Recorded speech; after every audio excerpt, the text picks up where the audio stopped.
buenos días, hermanos. Vamos a dar inicio nuevamente a nuestra reunión.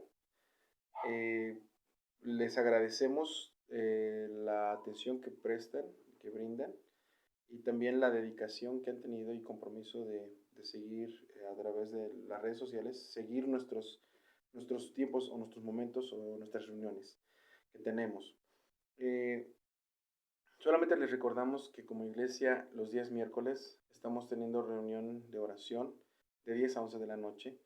Obviamente no estamos haciendo reuniones presenciales, pero sí estamos teniendo una convocación para reunirnos cada quien desde sus casas, pero tener un compromiso de oración de todos los miércoles de 10 a 11.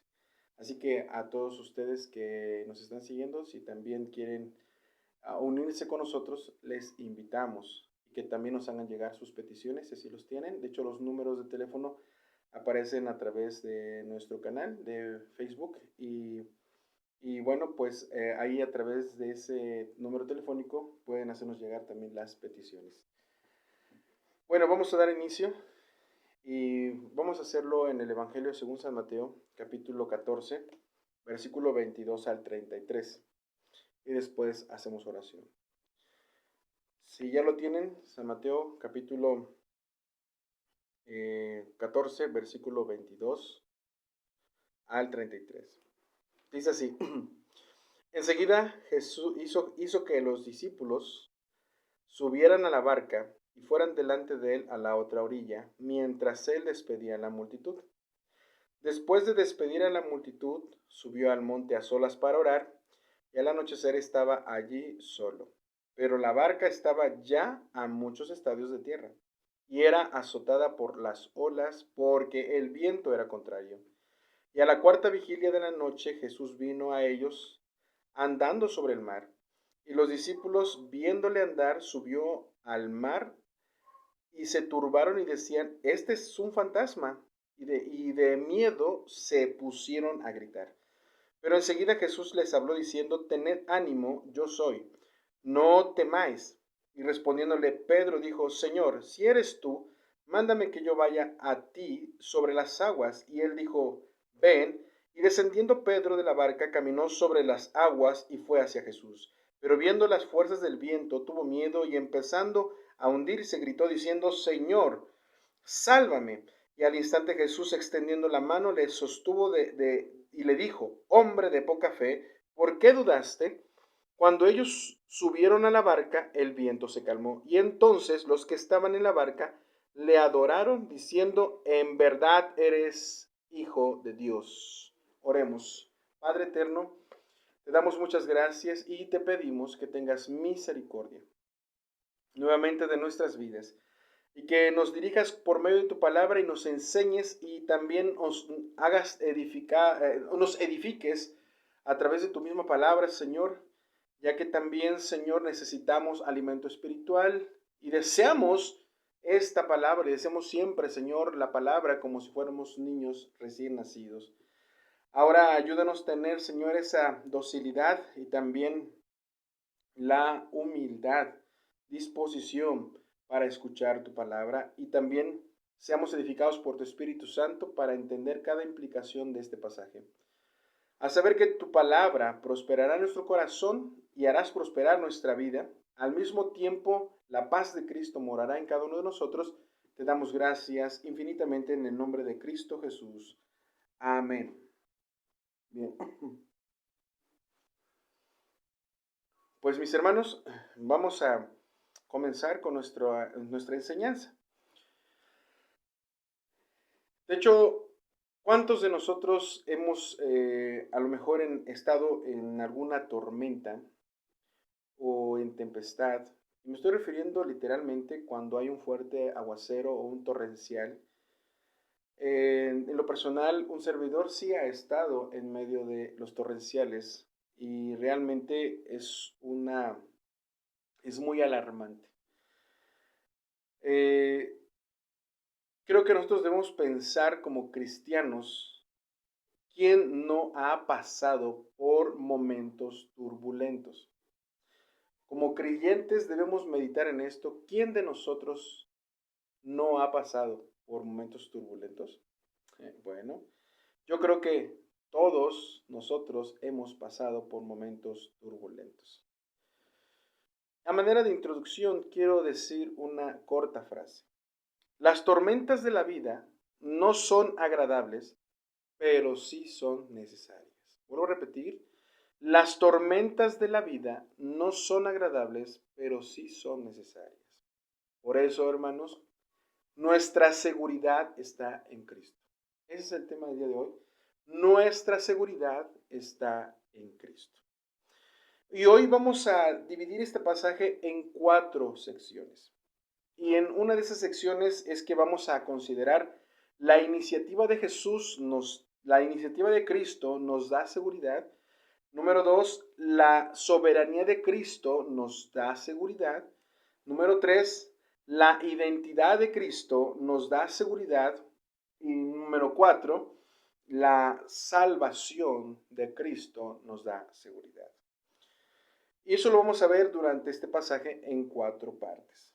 Ahora, nosotros estamos hablando del Evangelio según San Mateo y este hermoso pasaje de Jesús caminando sobre las aguas no solamente se encuentra en San Mateo, sino también está en San Marcos y en San Juan.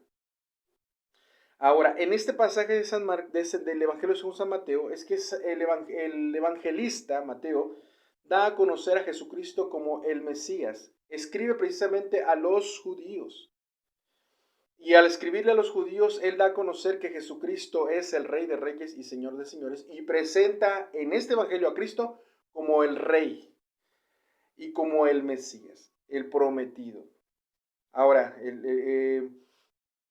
obviamente este Evangelio, hay mucha polémica si fue el primero o el segundo de San Marcos, pero lo que sí podemos decir que fue escrito posterior a los años 60 de Cristo, y con el propósito de predicarles a los judíos.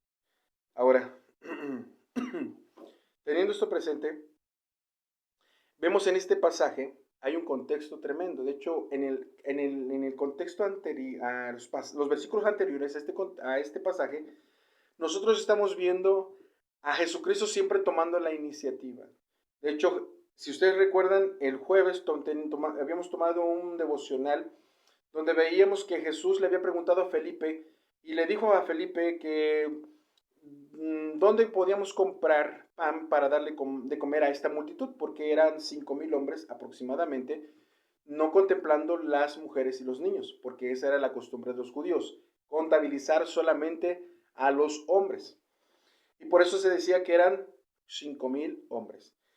Pero vemos que Jesús, aunque dice la Biblia que él ya sabía lo que iba a hacer, le pregunta a Felipe para saber o conocer qué es lo que respondería Felipe. Y obviamente la respuesta de Felipe no fue favorable.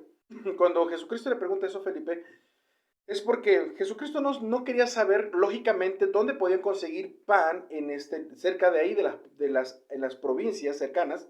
Jesús no estaba preguntando eso. Lo que quería Jesús es que Felipe le dijera con certeza que, como lo respondió después, dijo que ni siquiera una cantidad de dinero o suficiente dinero no alcanzaría para comprar pan para a estas personas.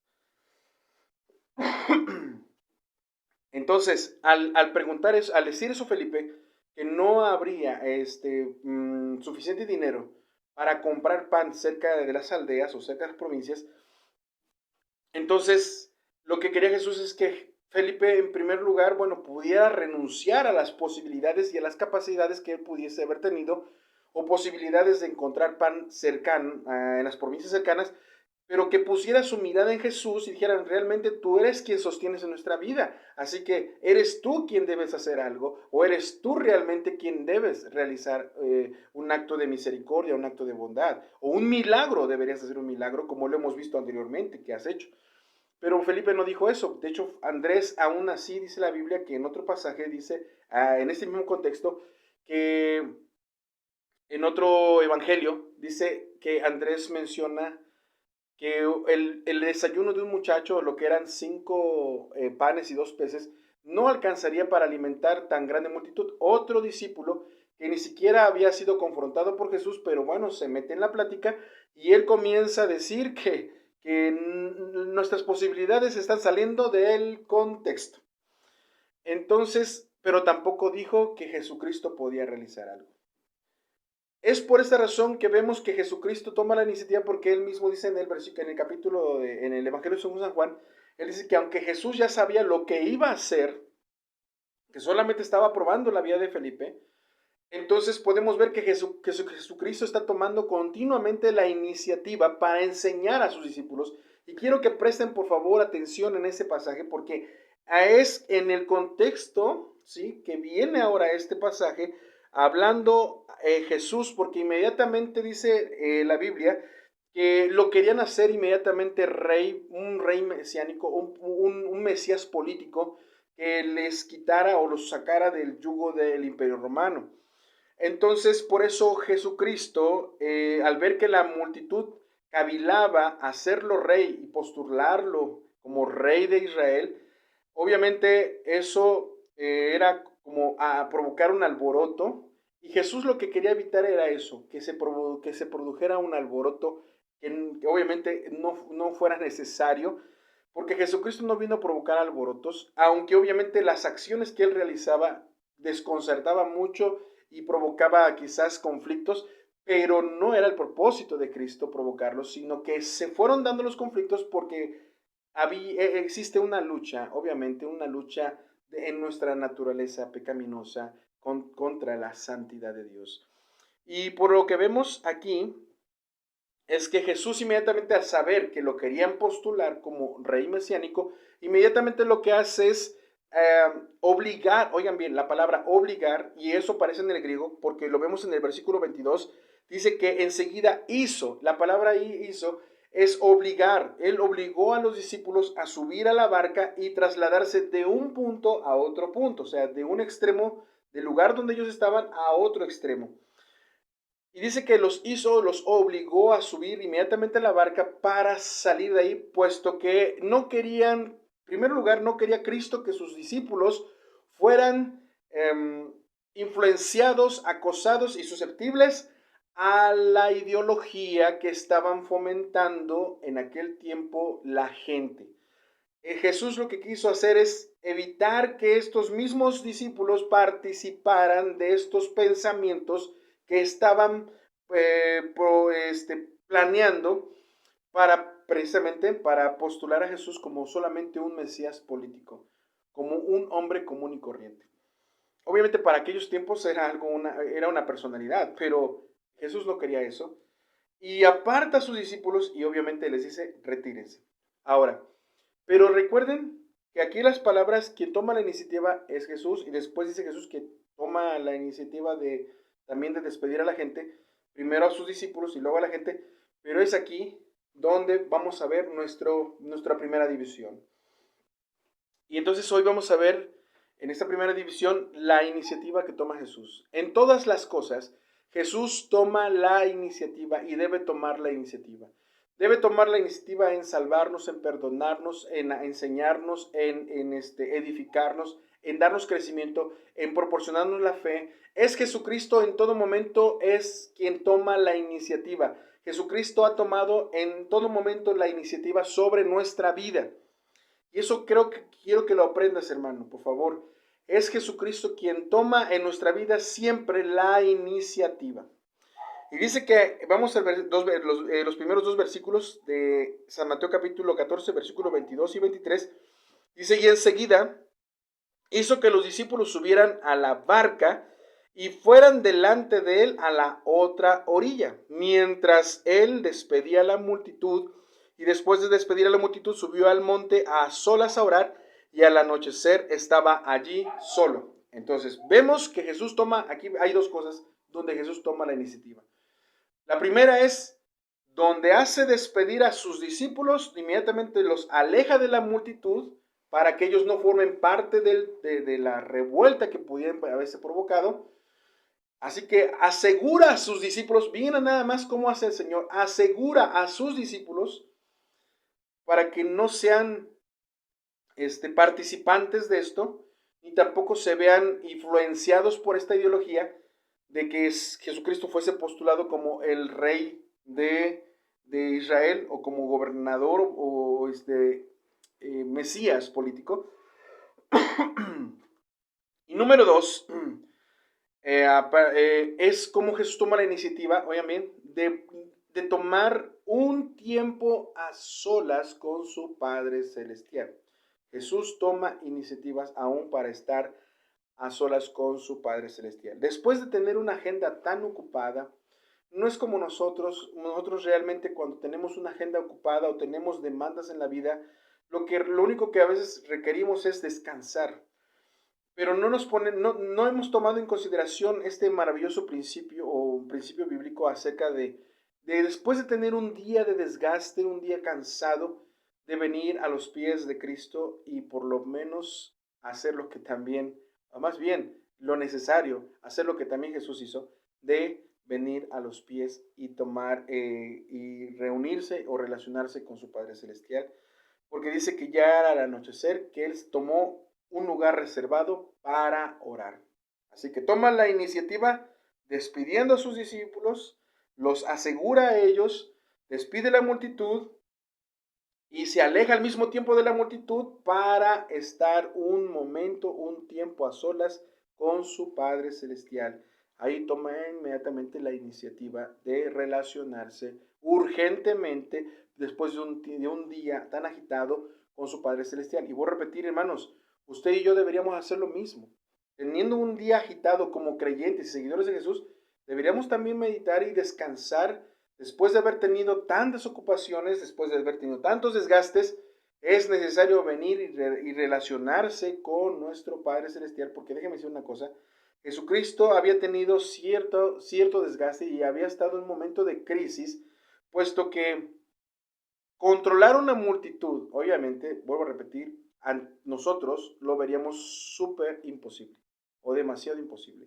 Sabemos que para Cristo no era nada imposible, no existía nada imposible, puesto que es Dios, pero en su humanidad también hubo desgaste. Así que obviamente podemos decir que Él mismo vio necesario reunirse o relacionarse con su Padre Celestial. Como número dos, vamos a ver ahora la soberanía de Cristo nos da seguridad. Y lo vemos en el versículo 24 al 26. Y dice, pero la barca estaba ya a muchos estadios de tierra, o sea, ya estaba introducida muy adentro del mar, y era azotada por las olas porque el viento era contrario. La Biblia nos habla, y de hecho investigando un poquito acerca del mar de Galilea, o el mar de Tiberias, habían fuertes corrientes de aire, y cuando se provocaba una tempestad era muy agresiva. Así que podemos ver que aunque Jesús ya les había dicho que ellos los discípulos navegaran mar adentro, fue Jesús quien tomó la iniciativa, así que Jesús había ordenado eso, ellos obedecieron y al entrar al mar, ahora ellos estaban en problemas. ¿Qué nos indica eso? Que Jesús los introduce a una tormenta. Miren, hermanos, debemos de tener esto en cuenta. Hay dos clases de tormenta en nuestras vidas. Una, la tormenta por desobediencia que el Señor permite por su voluntad que nosotros atravesemos para disciplinarnos. Vuelvo a repetir, la primera tormenta ocurren muchas veces tormentas en nuestra vida por desobediencia, porque Dios lo hace de su propia voluntad para disciplinarnos. O sea que el Señor va a usar ese tipo de tormenta, ese tipo de turbulencia para disciplinar nuestra vida, para nuevamente corregir nuestra vida, para volver nuevamente nuestra mirada al Señor, suplicarle perdón y es más, pedirle perdón por nuestros pecados y el Señor tenga misericordia de nosotros. La segunda tormenta ocurre por obediencia y esto es por voluntad nuevamente de Dios y el Señor lo hará para perfección. Quiere decir que el Señor nos va a introducir a tormentas también, aunque hayamos obedecido su palabra, pero lo hará porque cree pertinente que nosotros debemos ser perfeccionados. La primera fue por desobediencia para disciplina. La segunda tormenta es por obediencia para perfección. Así que es Jesús quien había tomado la iniciativa de decirles, naveguen mar adentro. Y por lo tanto, al estar navegando mar adentro, ahora ellos estaban encontrándose, ¿cómo dice? A muy, dice, a mucha distancia dentro del mar. Y dice, y era azotada por las olas porque el viento era contrario. ¿Se dan cuenta? Ahora los discípulos se veían en un conflicto. Ellos no eran nada incapacitados en esto, no eran novatos, ellos eran profesionales. Ellos ya tenían mucha experiencia en la navegación, puesto que 4 de ellos, la Biblia nos habla que eran pescadores. Así que estos 4 navegando, obviamente ya se las sabían de todas, pero eso no significaba que ellos podían controlar las cosas contrarias que salen de control y que están fuera de las posibilidades y de nuestra capacidad. Y quiero que presten por favor porque dice, y que a la 4ª hora de la vigilia, ¿eso qué quiere decir? Bueno, es que la Biblia nos habla de la primera vigilia, la segunda y la tercera y la cuarta, puesto que la primera vigilia era a partir de las 6 de la tarde a las 9 de la noche. La segunda vigilia era de las 9 de la noche hasta la medianoche, que son las 12, y la tercera vigilia era de las 12 de la noche a las 3 de la madrugada, puesto que ahora la 4ª vigilia, en la que está hablando aquí, dice que era de las 3 de la madrugada a las 6 de la mañana. Así que si el viento era contrario y soplaba en contra de los discípulos, dice que la 4ª vigilia de la noche Jesús vino a ellos andando sobre el mar y volvemos a ver que Jesús toma la iniciativa de venir hacia ellos. Ellos no pueden ir hacia Jesús, los vientos eran contrarios, ellos estaban luchando con el fenómeno natural. Obviamente ellos no podían controlar eso, no tenían control, aunque eran experimentados, aunque tenían posibilidades, aunque eran capacitados. Ellos no pudieron porque era una fuerza contraria hacia ellos y muy superior a ellos. Así que es Jesús quien tiene que venir a ellos. ¿Se dan cuenta qué impresionante? Jesús nos muestra aquí que el Señor no nos va a dejar solos. Si siendo discípulos de Cristo, no nos va a dejar solos. Siendo discípulos de Cristo, no estaremos solos. Jesucristo estará siempre al pendiente de sus discípulos. En otro evangelio, la Biblia dice aquí, este mismo pasaje, en otro evangelio, nos narra que él vio desde lejos que estaban en conflicto sus discípulos, así que tomó la iniciativa de ir hacia ellos y dice que quiso pasarse de largo, eso lo vamos a ver más adelante, pero dice que él tomó la iniciativa de ir hacia ellos, puesto que los discípulos tampoco podían regresar e ir hacia Jesús. Así que vino Jesús hacia ellos, y eso quiero que te lo aprendas de memoria, porque aquí hay que hacernos una pregunta, dice, ¿y cómo lo hizo? El mismo versículo 25 dice que Jesús vino a ellos andando sobre el mar, y los discípulos viéndole andar sobre el mar, se turbaron, se sorprendieron, tuvieron miedo, y decían, es un fantasma, y en medio se pusieron a gritar. Ahora, por eso vemos que en Cristo nosotros tenemos seguridad. ¿Por qué? Porque la soberanía de Cristo nos da seguridad. Primera pregunta sobre esto. ¿Quién ordenó que nadaran mar adentro? Jesús. ¿Quién los envió entonces hacia el centro del mar? Jesús. ¿Jesús desconocía que había tormenta? Obviamente no. Ahora, como Jesús, después de haber orado, y ya vieron que había pasado las 3 vigilias, y era la 4ª, era la última, es hasta el último momento, oigan bien, donde pareciera ser que ya no hay esperanza, donde pareciera ser que no hubo solución, no hubo intervención. Miren, hermanos, Jesús va a intervenir siempre, siempre va a intervenir. Así que aparece Jesús en la última hora de la vigilia de la noche, la 4ª vigilia. Así que por esta razón aparece en la última etapa y se presenta a sus discípulos, y obviamente los discípulos no pueden ver con claridad. Es más, ni siquiera los discípulos esperaban a Jesús. Jesús caminaba sobre el mar. ¿Por qué? Porque es Dios, y por lo tanto Él tiene control sobre todas las cosas naturales, sobre todos los elementos naturales. El Jesucristo es Dios, y como es Dios, Él tiene poder sobre todas las cosas. Apréndetelo, mi hermano, y te lo recuerdo nuevamente. Jesús tiene poder sobre todas las cosas. Él tiene el control sobre todas las cosas. Si pudo multiplicar en el contexto una increíble y asombrosa multitud de alimento para alimentar a un aproximado de 20,000 personas, con solamente 5 panes y 2 peces, obviamente tiene el control de multiplicar las cosas, Él tiene el control soberanamente de todo.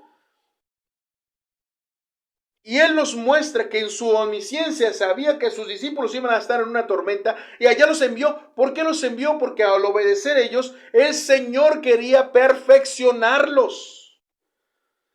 A ti y a mí el Señor nos quiere perfeccionar, aunque estemos nosotros atravesando por momentos turbulentos.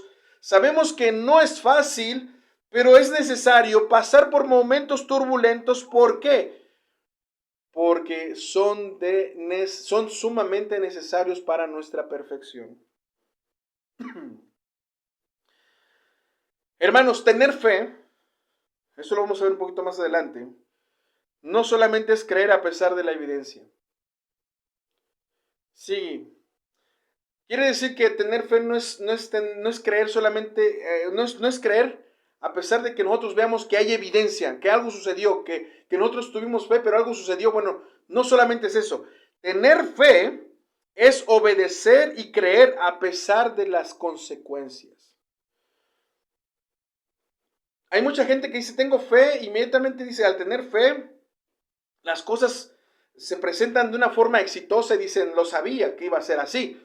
No, mi hermano, porque aunque tú veas que las consecuencias van a ser totalmente tristes, dolorosas, angustiantes, tener fe es obedecer y creer, aunque las consecuencias sean totalmente distintas a las que tú deseas esperar o recibir.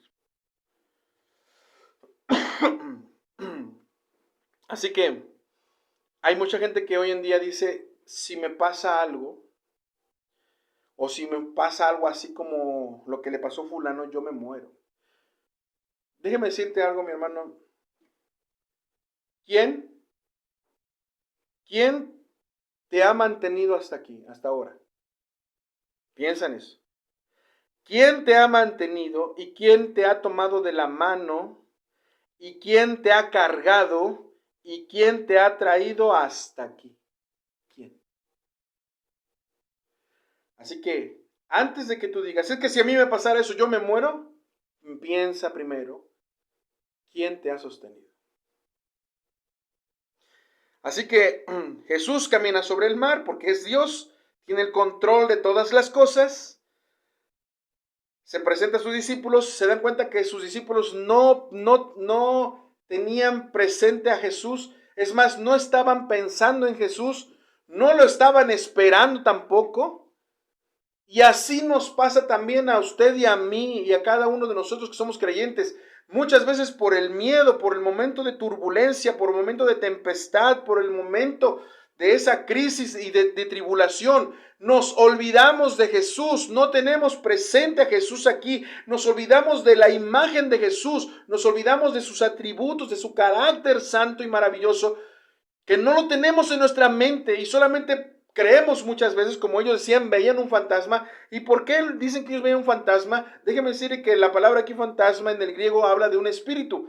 Pero según lo que dice F.B. Bruce, dice que realmente lo que ellos decían en aquel tiempo es que ellos tenían supersticiones marítimas. Como eran marinos, habían escuchado dentro de la cultura que se había mixturizado. Había una cultura sincretista donde habían escuchado ciertas posturas donde habían ciertos mitos, habían ciertas leyendas, habían ciertos argumentos acerca del mar, y ellos creyeron en todas esas cosas. Por lo tanto, fíjense nada más qué peligroso. Cuando somos influenciados por ciertos mitos que no sean coherentemente o no estén presentes en la Biblia o no tengan fundamento bíblico, el ser humano tiende a ser supersticioso, y por lo tanto la superstición en el momento de la turbulencia va a causar estragos con nosotros, que no vamos a ver a Jesús. Lo único que vamos a ver solamente es un fantasma. Por eso es que muchos llegan a decir: Jesucristo no existe, Jesús no existe, Jesús no es Dios. ¿Por dónde está Dios ahorita? Que lo necesito. ¿Por qué? Porque tienen en su cabeza ciertas supersticiones o ciertas ideas que han provocado conflictos en su confianza en Dios. No estoy diciendo que es malo tener miedo. No estoy diciendo que sea malo dudar. No. De hecho, déjenme decirle, mis hermanos, que la duda, Dios permite que el hombre tenga dudas, porque en el momento de la duda, el Señor va a manifestar su absoluta verdad. Por lo tanto, nosotros somos lo que somos, creyentes, porque el Señor nos permitió dudar en cierta forma para que nosotros llegásemos al conocimiento de la verdad. Así que el Señor va a permitir ciertos miedos en nuestra vida, porque el Señor nos va a enseñar su poder. Va a permitir en cierta manera en nuestras vidas que tengamos ciertos miedos, porque Él mismo nos va a enseñar y nos va a perfeccionar con su poder. Así que ellos no lo tenían presente, pero la soberanía de Cristo les da seguridad. Versículo 27, ahora vamos a ver la tercera parte. La identidad de Cristo nos da seguridad. ¿Y por qué es importante la identidad de Cristo? Porque miren, el versículo 27 dice: pero enseguida Jesús les habló diciendo: tened ánimo, yo soy, no temáis. ¿Cuántas veces nosotros hemos escuchado hablar por medio de la palabra a Cristo? Vuelvo a repetir. ¿Cuántas veces nosotros hemos escuchado hablar a Dios o a Cristo a través de su palabra? Mucha gente hoy en día dice que escucha a Jesús audiblemente. Déjenme decirle, hermanos, que cuando nosotros tenemos supersticiones, lo creemos. Cuando tenemos una mente supersticiosa, lo creemos, y llegamos muchas veces hasta a experimentar, o mucha gente experimenta por esas supersticiones, llega a experimentar lo mismo, llega a decir: sí, yo también lo he escuchado. Pero déjame decirte, mi hermano, que solamente esas supersticiones lo que han provocado es que se siga reproduciendo más esa cultura y se siga creyendo en ciertas falacias. Déjame mencionarte cómo es importante que nosotros tengamos presente la Escritura y la palabra de Dios, porque si nosotros tenemos la tendencia de ser supersticiosos, se nos va a hacer muy difícil ser sensibles y dóciles a escuchar la palabra bendita del Señor. Dice que enseguida Jesús les habló diciendo: no temáis, yo soy, tened ánimo. ¿Se dan cuenta? Tened ánimo, yo soy, no temáis. Jesús se presenta como el gran yo soy. Ese es su nombre, el yo soy. Y tened ánimo, son palabras que confortan, son palabras que dan confianza, son palabras que dan paz, transmiten paz. Y por lo tanto, el decir no temáis, obviamente debería haber una dependencia absoluta, porque Él está diciendo no temáis. Y es cierto, si el Señor lo está diciendo, debemos no temer.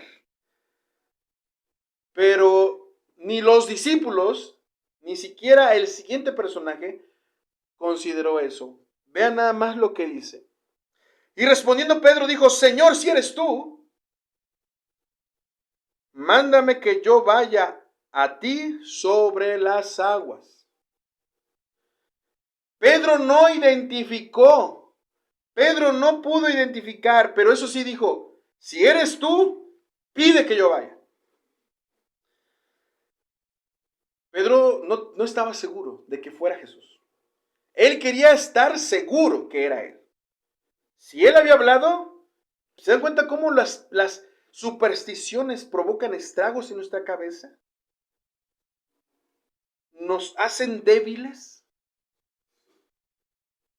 Pero qué paciencia tiene Jesús, porque a pesar de que nosotros somos totalmente inconstantes y que somos inseguros, a pesar de eso y que dudamos, el Señor tiene tanta paciencia para con nosotros, que siendo ahora sus discípulos, a pesar de también recibir ciertas reprimendas o ciertas exhortaciones o ser corregidos muy severamente a veces, pero corregidos por amor, el Señor lo hace por amor precisamente para ayudarnos, no para castigarnos, sino para ayudarnos. Así que Pedro dice que no lo puede precisamente ver con claridad y quiere estar seguro que él es. Y dijo, si eres tú, manda que yo vaya a ti sobre las aguas. Y aquí vemos algo también importante, porque muchas veces como creyentes, a veces nos volvemos tan desafiantes como Pedro. Aquí podemos ver a un Pedro que quiere estar seguro, pero aún así, con esa declaración, Pedro está haciendo un desafío. Si eres tú, pide que yo vaya. Muchas veces también nosotros nos ponemos en esa situación, en esa condición. Muchas veces nosotros también estamos en esa condición. A veces decimos, cuando estamos enfermos, si eres tú, sáname, Señor. Si verdaderamente eres poderoso, sáname. Cuando estamos en un momento de peligro, si eres tú, verdaderamente cúbreme, protégeme. O si eres tú, verdaderamente confirma con esto y haz esto para que podamos ver que eres tú y que tú estás aprobando esto. O sea, finalmente lo que hacemos es desafiar a Dios, tentar a Dios, y es más, tratamos al Señor y muchas veces lo tratamos como si fuera un mayordomo. No lo tratamos, no lo reconocemos como Dios. Y esa culpa ha sido precisamente porque se ha predicado un evangelio diluido, un evangelio light, como ahora muchos dicen, pero eso ya pasó, eso ya pasó de moda, el evangelio light, eso ya está obsoleto, ahora es un evangelio posmoderno, un evangelio de la prosperidad. Entonces, el evangelio muy diluido o muy ligero, ese evangelio ha provocado estragos en la mente, donde únicamente el creyente ha dependido más de las experiencias que del fundamento bíblico. Yo te recomiendo, mi hermano, que regreses a las Escrituras y consideres al evangelio para que puedas ver la cruz de Cristo, el amor de Cristo expresado en su mayor desglosado o expresado, extendido en su mayor expresión, que es a través de Cristo Jesús. Entonces, Pedro dice, permite que yo vaya hacia ti, como muchas veces hacemos nosotros. Si tú eres esto, a ver, permite esto, a ver, quiero ver esto. Somos muy desafiantes. Y fíjense nada más lo que hizo Jesús. Aceptó el desafío y con paciencia le enseña a Pedro. Y dice, estamos viendo la identidad de Jesús. Jesús está identificando que él es Jesús, es paciente, está manifestando su carácter santo, está manifestando su carácter bondadoso, amoroso, misericordioso, paciente, benevolente y todopoderoso, indudablemente, omnisciente. Dice, ya le dijo, ven. Y dice que Pedro descendió de la barca y caminó sobre las aguas y fue hacia Jesús. Ahora, date cuenta, fue Pedro quien habló y no otro discípulo. Los demás escritos dicen que obviamente fue Pedro quien había hablado. Más bien no menciona ningún otro discípulo que haya hablado. O sea, no apoya que haya sido otro discípulo también que haya hablado, sino que únicamente fue Pedro. Y que al escuchar Pedro eso, dice que inmediatamente Pedro descendió y comenzó a caminar sobre las aguas. Ahora, pero Jesús le dijo, ven. ¿Aceptó el desafío? Obviamente sí, porque Jesucristo sabía, siendo Dios, sabía que Pedro es frágil, es un hombre frágil. Y lo que Jesús quería enseñarle era transmitirle y al momento usar este momento como una enseñanza para su vida. Y le dice, ven, desciende y camina sobre las aguas, y caminó sobre las aguas hacia Jesús. Pero viendo la fuerza del viento tuvo miedo y empezando a hundirse gritó diciendo, Señor, sálvame. Ahora, es Pedro quien comienza a caminar.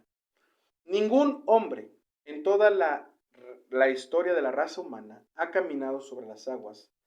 Solo Jesús, Dios hombre, y Pedro, quien Dios lo sostiene y lo mantiene sobre la situación o la circunstancia o aún sobre la naturaleza. Y aquí podemos ver que al caminar Pedro, dice que bien fue hacia Jesús porque estaba mirando a Jesús. Escuchó a Jesús y miró a Jesús, por lo tanto, en su enfoque, su objetivo era Jesús, era hacia Jesús. Pero dice el versículo 30, pero viendo la fuerza del viento, tuvo miedo y comenzó a hundirse y gritó diciendo, Señor, sálvame. Ahora, Pedro caminando sobre la mar, ¿te imaginas eso? ¿Te has puesto a pensar Pedro caminando sobre el mar hacia Jesús? En dirección hacia Jesús, pero dejó de ver a Jesús. Y eso es lo que a nosotros también nos llega a pasar como discípulos de Cristo. Desde el primer momento que nosotros dejamos de ver a Cristo, nos comenzamos a hundir en nuestra tormenta. Cuando dejamos de ver a Jesucristo, nos comenzamos a hundir en la tormenta y comenzamos a claudicar y sentimos que desfallecemos, es más, y sentimos que morimos. Pero aún así, Pedro clama al Señor y le dice, sálvame, sálvame, porque me hundo, sálvame. Es importante tener esto nosotros presente en nuestro corazón. Desde el primer momento que nosotros dejamos de mirar a Cristo, que en Cristo ya no está en nuestro pensamiento, no está en nuestro objetivo, su palabra no está en nuestra mente, no está en nuestro corazón, su promesa no está en nuestra mente, no está en nuestro corazón, su palabra no está presente en el momento de turbulencia, comenzamos a hundirnos en la vida. Comenzamos a hundirnos en la vida. Y por eso gritó, sálvame. ¿Acaso no vimos que Jesús dijo, tened ánimo? ¿No sería suficiente? ¿Qué acaso el Salmo 23 dice, el Señor es mi pastor, nada me faltará? Aunque ande en valle de sombra de muerte, no temeré mal alguno. No es suficiente esa palabra para nuestra vida. ¿Acaso no es suficiente? ¿Acaso no es suficiente el Salmo 27:1 que dice, el Señor es nuestra luz y nuestra salvación, ¿de quién temeré? ¿Acaso no es suficiente también la palabra que dice un salmo muy conocido, Salmo 121? El que habita bajo el abrigo del Altísimo morará bajo la sombra del Omnipotente. Y diré yo a Jehová, esperanza mía, castillo mío, mi Dios, ¿en quién confiaré? Pero cuando dejamos de ver a Cristo, comenzamos a claudicar, aunque sepamos de memoria esos versículos, aunque hayamos escuchado la predicación de esos versículos, cuando dejamos de mirar a Cristo, comenzamos a hundirnos.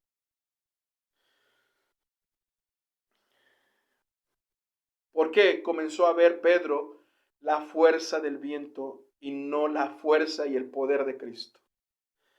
Cuando nosotros comenzamos a ver la fuerza de este virus, comenzamos a ver el poder de este virus y dejamos de ver a Cristo, comenzamos a claudicar y comenzamos a hundirnos. Cuando comenzamos a ver el poder de este mundo, el poder diabólico en este mundo, y dejamos de ver a Cristo, comenzamos a hundirnos y a claudicar. Pero déjame decirte una cosa, nuestra seguridad está en Cristo, como es nuestro tema. Así que la identidad de Cristo en nuestro corazón y en nuestro pensamiento nos trae seguridad, nos da seguridad y trae seguridad a nuestra vida. Jesucristo no nos va a dejar solos porque constantemente Él mismo va a darse a conocer. Cada vez que estemos en tormentas, Jesús va a decir, tened ánimo, yo soy. No temáis. Bendito sea Dios. Vemos la última parte. La salvación de Cristo nos da seguridad. Versículo 31 al 33. Y al instante Jesús, extendiendo la mano, lo sostuvo y le dijo, hombre de poca fe, ¿por qué dudaste? Y cuando ellos subieron a la barca, el viento se calmó. Entonces los que estaban en la barca le adoraron diciendo, en verdad eres hijo de Dios. Jesús, ¿te dan cuenta que al instante lo tomó? Sálvame, hermano. Si tú estás en problemas, dile al Señor, sálvame. Mi hermano, si tú estás en un conflicto, estás en una tormenta, dile al Señor, sálvame. El Señor al instante te va a tomar de la mano. No vas a estar solo. No estás solo. El Señor está contigo. Está con nosotros. Está con su iglesia. Está con su pueblo. Solo dilo, sálvame. Al instante Jesús extendió la mano, dice, Él fue tan benevolente, fue compasivo que no lo dejó hundir. Jesús no dijo, sí, ahí muérete, ahí sufre para que veas por tu poca fe. No, Jesús no es así. Jesús no es como nosotros que muchas veces señalamos a nuestro prójimo, a nuestro hermano, diciéndole, ya ve hermano, le faltó fe. No, Jesús no es así. Jesús está enseñándole a Pedro que realmente hay seguridad en Cristo, por lo tanto la salvación de Cristo nos da seguridad. Y aquí vemos la intervención de Cristo salvando a Pedro del momento de la crisis, lo saca, pero eso sí, Jesús tiene que decirle y tiene que confrontarnos siempre con su palabra y decir, hombre de poca fe, ¿por qué dudaste? Hermano, va a ser necesario que Cristo siempre confronte nuestra vida con su palabra para que salgamos de nuestra comodidad, de nuestra conformidad, para reaccionar. Qué hermoso, porque dice la Biblia que tomando a Pedro, regresan los dos juntos a la barca. Ahora yo te quiero decir una cosa aquí aparte, antes de seguir avanzando. ¿Qué es más seguro, hermano? Los otros discípulos se quedaron en la barca, no pudieron decir lo mismo que Pedro. Pedro también tomó esa iniciativa, pero es el Señor quien estaba impulsando a Pedro. Es el Señor que siempre había impulsado a Pedro y que el Señor va a impulsar nuestro carácter. Finalmente, ¿para qué? Para que sigamos aprendiendo más de Él. Así que el carácter que tú tienes siempre va a ser necesario, siempre y cuando tú dejes que también la palabra del Señor te esté moldeando. El Señor quiere hacerlo y lo va a hacer por su palabra, así que sé sensible a la forma en que la palabra esté moldeando tu carácter o nuestro carácter. ¿Qué era más seguro? ¿Estar en la barca o ir hacia Jesús? Los discípulos dijeron, los demás discípulos o el resto de los discípulos, ellos vieron que era mejor estar en la barca. Pedro hubiese pensado lo mismo, pero Pedro dijo, no, es más seguro estar con Jesús. ¿De qué nos sirve, hermanos? ¿De qué nos sirve estar donde estamos si Cristo no está en nosotros o con nosotros? Es más, ¿de qué nos sirve? Decirlo de otra mejor manera. ¿De qué nos sirve estar donde estamos si no está Cristo? ¿De qué me sirve tener lo que tengo si no tengo a Cristo? ¿De qué me sirve vivir lo que vivo si no he vivido a Cristo? ¿Te das cuenta? ¿De qué me sirve experimentar lo que experimento si no experimento verdaderamente al Cristo?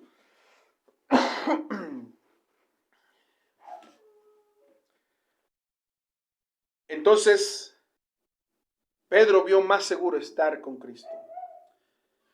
Déjame decirte una cosa, que cuando tú y yo recibimos la salvación, el Espíritu Santo vino a ser morada en nosotros y Cristo hizo morada en nosotros y el Padre vino a ser morada en nosotros. Así que quien vino a morar en nuestro corazón fue Dios Trino. Así que nosotros tenemos en nuestro interior al verdadero Dios, al verdadero Señor. ¿Eso qué indica? ¿Eso qué nos enseña? Bueno, en primer lugar, que no estamos solos, no estamos desamparados. Tenemos al Señor, tenemos a Cristo. Su Espíritu Santo nos conforta. Dios mismo nos está manifestando su bondad, su maravillosa bondad. Así que, por eso es importante que todo aquel que ha sido salvo definitivamente tiene al Señor, tiene a Cristo en su corazón, tiene al Espíritu Santo, tiene a Dios mismo. Y eso es maravilloso porque teniendo al Señor, nada nos va a faltar. Teniendo al Señor, nada nos va a decepcionar. Teniendo al Señor, Pablo lo dijo de otra manera. Nada nos puede apartar del amor de Dios que es en Cristo Jesús. Así que yo no te estoy diciendo, y yo no quiero decir, que tú invites a Cristo a tu barca, no. Sino que donde está Cristo es mejor estar. Si tú quieres ir al cielo, y lo voy a decir como lo dijo un teólogo, si tú quisieras ir al cielo solamente porque crees que allá está tu familia y quieres ver a tu familia, ok, respeto esa motivación que tienes, pero si no está en tu motivación primaria, no está Cristo, si no tienes presente a Cristo, que quieres ver a Cristo y que quieres morar con Cristo, entonces, ¿de qué te sirve ir al cielo si no quieres ver a Cristo? Entonces, lo mismo sería ir al cielo o al infierno si no está Cristo. Porque el cielo sería un infierno si Cristo no estuviera en el cielo. Y yo opto mejor, y creo que optaría como optó Pedro, que yo prefiero estar donde esté Él, aunque yo no esté en mi barca. Aunque yo no esté en la barca, que aparentemente me da seguridad, me da conformidad, me da comodidad, donde yo puedo desarrollar mis capacidades y mis facultades, pero ¿de qué me sirve si en la barca es más estar más inseguro? Prefiero mejor ir a donde está Cristo. Prefiero estar donde está Cristo. Su presencia para mí es más que suficiente, como también lo debería ser para ti. Dicen que entonces ellos regresaron, los dos regresaron, y dice que cuando ellos subieron a la barca, el viento se calmó. Y quiero decirte con esto que en este pasaje hubieron 3 milagros. Número 1, el milagro es que Jesús caminó sobre el mar. Número 2, Pedro caminó sobre el mar, ese el segundo milagro. Y el tercer milagro es la tempestad se calmó. Entonces, versículo 33, entonces los que estaban en la barca le adoraron diciendo, en verdad eres hijo de Dios. Hermanos, la identidad de Cristo nos da seguridad y la salvación nos da seguridad. Hasta que Cristo estuvo con ellos y se calmó toda la tempestad. Y Pedro salió de la barca y se dieron cuenta de lo que había ocurrido. Cristo caminando en el mar y Pedro caminando en el mar y la tempestad se calmó. Todos los discípulos confesaron, Jesucristo es Dios. Es el Hijo de Dios. Así que, cuando venga el tiempo de tensión y de desesperación, crisis y tormenta a tu vida, trae el Evangelio de Cristo a tu corazón. La presencia de Jesús y el amor que fluye de la cruz de Cristo trae paz, trae calma y trae seguridad. Jesucristo mismo tuvo que vivir su momento de turbulencia, su momento de tormenta. Y Él fue a la cruz y Él mismo vivió su propia tormenta. Pero lo hizo para que tú y yo tuviésemos seguridad en Él. Para que tú y yo recibiésemos confianza, seguridad, recibiésemos en Él la maravillosa gracia de Dios. Así que como Cristo pasó por la tormenta del juicio de Dios para salir inmediatamente a nuestro encuentro y dar seguridad y salvación a nuestra alma. Así que Cristo padeció la tormenta justa de Dios en la cruz del Calvario para salvar tu vida y mi vida. Jesucristo, dice la Biblia en 1 Corintios 5:21, que Él no cometió pecado, pero Dios lo hizo pecado por nosotros. Hermanos, con esto termino. Hemos navegado, en ese tiempo, hemos navegado en una barca. Si miramos hacia atrás, veremos la bondad de Dios, porque Dios Ha sido bondadoso con nosotros todo el tiempo. Pero hay otra cosa. Hemos navegado en nuestra propia barca y como iglesia también hemos navegado en nuestra barca y hemos cometido muchos errores. Hemos dudado y hemos tenido miedos. Y esos errores han sido tremendos también. Pero Dios, oigan bien, pero Dios no nos ha dejado y no dejará que esta barca se hunda. ¿Por qué? Porque el Señor siempre estará con nosotros y nos dará seguridad. Así que la iniciativa de Cristo, la soberanía de Cristo, la identidad de Cristo y la salvación de Cristo nos dan seguridad. El tema de hoy, nuestra seguridad es Cristo. Dios prospere su palabra en cada corazón. Oremos. Padre, te damos gracias por esta palabra. Así que ayúdanos a poner por obra lo que hemos escuchado. Edifícanos a cada día más y más con tu palabra y que tu Espíritu Santo nos ayude a desarrollar, a crecer, a avanzar para tu gloria. Bendice a cada hermano, a cada iglesia, a cada integrante de la iglesia local y a toda la iglesia, Señor, en todo el mundo, que también está pasando por momentos de turbulencia o que ya pasó, pero que trae este mensaje, traiga reflexión para su vida. Puedan compartirlo también para con otros, edificándonos unos a otros y exhortándonos unos a otros en el amor de Cristo y con la misericordia que hemos recibido de Dios. Al saber que la paz de Cristo morará en cada corazón, gracias te damos. Amén. Dios les bendiga, hermanos. Nos vemos el próximo domingo.